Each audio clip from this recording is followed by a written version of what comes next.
একটি ছোট্ট গ্রামে থাকত সাদ্দাম নামের এক দরিদ্র রাখাল। সারাদিন গরু চড়াতেই তার জীবন কেটে যেত।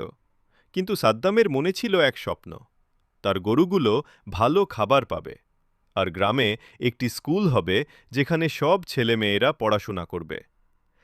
একদিন সে শুনল শহরে গরু বিক্রি করলে অনেক লাভ হয়, আর সেখানে বড় বড় স্কুল আছে যেখানে পড়াশোনা করা যায়। এই স্বপ্নে ভর করে সাদ্দাম গরু বিক্রি করতে শহরে গেল। কিন্তু দুর্ভাগ্য, ব্যবসায়ীরা তাকে ঠকিয়ে খুব কম দামে গরু কিনল। আর শহরে গিয়ে স্কুলে ভর্তি হতে গিয়ে দেখল বড় অঙ্কের ফি লাগবে।